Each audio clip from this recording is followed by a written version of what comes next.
दिसंबर का महीना शुरू हो चुका है और इसी दिसंबर के महीने की शुरुआत में यानी कि 2 दिसंबर को शुक्रदेव का जो सुख के स्वामी कहे गए हैं उनका राशि परिवर्तन होने वाला है। और ये राशि परिवर्तन उनके मित्र की राशि मकर राशि में होगा। इनका ये राशि परिवर्तन तुला राशि के लोगों के जीवन में किस तरह के प्रभाव लेकर आएगा, इस वीडियो में हम विस्तार से जानने वाले हैं। जय माता दी दोस्तों, आप सभी का स्वागत है हमारे YouTube चैनल अमृता एस्ट्रो में। और यहाँ मैं बात करूंगी आपके राशि के स्वामी शुक्रदेव के राशि परिवर्तन के प्रभाव के बारे में। देखिए, शुक्रदेव जिनको प्रेम का कारक, सौंदर्य का कारक, रचनात्मकता का कारक कहा गया है, हर एक व्यक्ति पर अलग अलग तरीके से इसका प्रभाव देखने को मिलता है। यहां मैं गोचर की बात कर रही हूं, लेकिन जब आपके बर्थ चार्ट में शुक्र की पोजीशन अच्छी होती है तो वो व्यक्ति जीवन में हर सुख सुविधाओं को प्राप्त करता है, हर सुख को पाता है, चाहे वो सांसारिक सुख हो, चाहे वो ऐशो आराम की जिंदगी हो। लेकिन यही शुक्र जब हमारी कुंडली में नेगेटिव भाव में होता है, शत्रु से पीड़ित होता है, नीच का होता है, तो सभी सुखों में कमी देखने को मिलती है और सांसारिक सुखों में भी, पारिवारिक, निजी जीवन, प्रेम जीवन, वैवाहिक जीवन, इन सभी चीजों में आपको कमी देखने को मिलती है।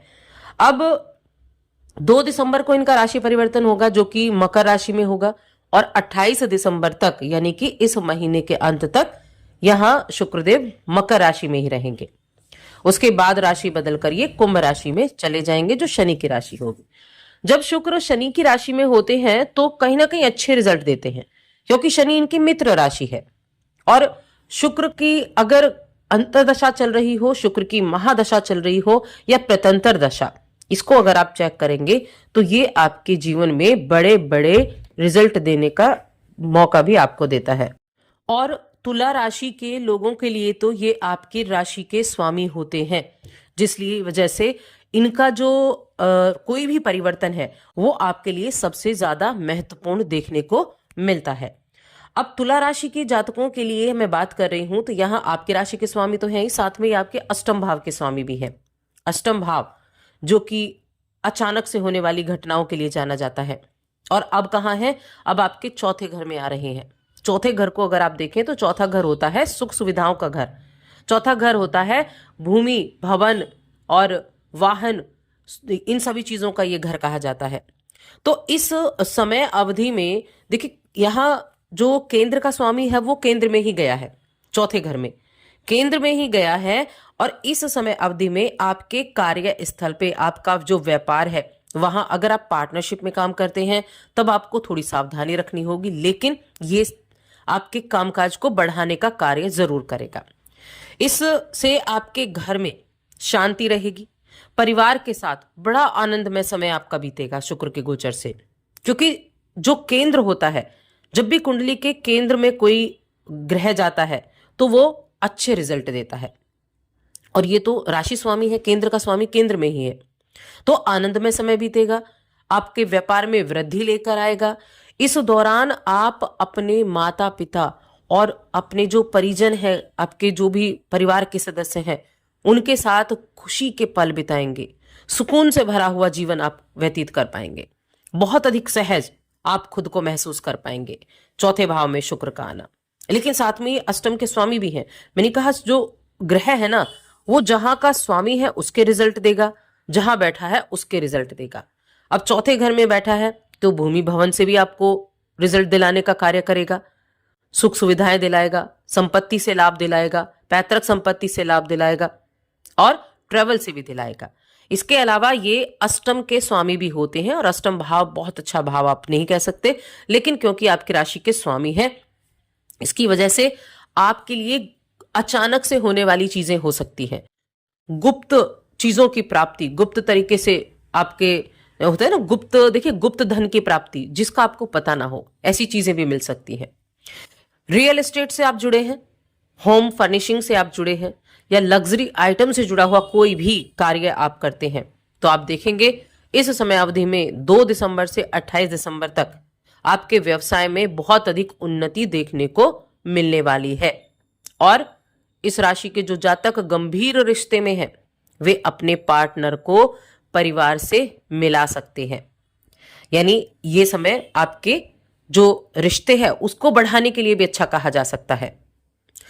लापरवाही, ये बस आपको त्यागनी होगी, क्योंकि कई बार हम बड़ा आसानी से चीजों को बड़ा इजीली हम देख लेते हैं, ले लेते हैं, तो ये चीज आपको अवॉइड करनी होगी। कोई भी आप पैसे का लेन देन करते हैं तो लापरवाही बिल्कुल भी नहीं करनी है, क्योंकि लापरवाही का नतीजा फिर हानि करा सकता है। तो बस इस चीज का आपको ध्यान रखना है।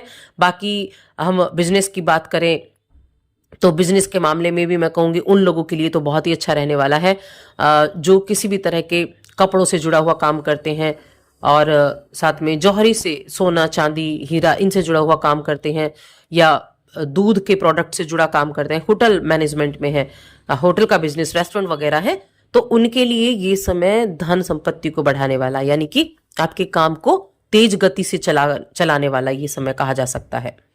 उनके लिए बहुत अच्छा समय रहेगा। अब इस राशि की जो जातक है उनको थोड़ा सा ध्यान क्या रखना है, एक तो ससुराल पक्ष से थोड़ी दिक्कतें देखने को मिल सकती हैं। पैतृक संपत्ति से जुड़ा अगर कोई भी आपका मुकदमा वगैरह चल रहा था तो उसमें आपको कहीं ना कहीं राहत देखने को मिलेगी, वहां चीजें आपकी ठीक रहेंगी।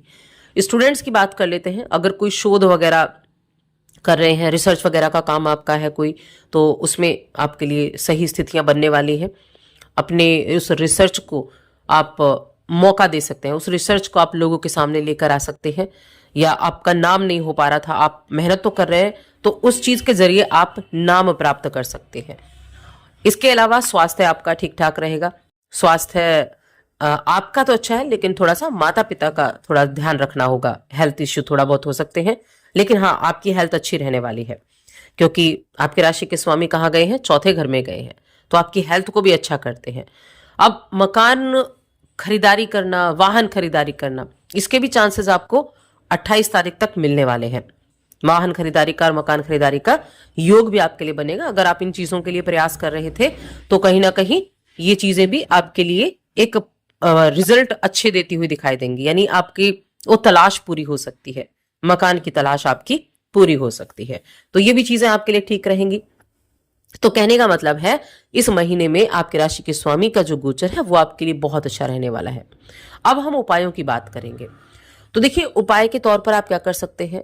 आप हमेशा देखिए, जो सबसे बड़ा दान मैं हमेशा बताती हूँ, जरूरतमंद को देना। कोई वृद्धाश्रम अगर आपके पास है तो वहां आप कुछ थोड़ा बहुत सेवा कर सकते हैं, या कोई जरूरतमंद है, कोई वृद्ध मिले तो उनकी सेवा आप कर सकते हैं, उनके लिए कुछ खाने के लिए चीजें आप दे सकते हैं। और शुक्रवार के दिन माँ लक्ष्मी के दर्शन करें, माँ लक्ष्मी की आराधना करें, और उनको एक लाल पुष्प आप अर्पित करें। इससे आपके राशि के स्वामी शुक्रदेव वो प्रसन्न होंगे। तो बस आज की इस वीडियो में इतना ही। वीडियो कैसी लगी कमेंट करके बताएं, और चैनल पर पहली बार आए हैं तो सब्सक्राइब करके जाएं।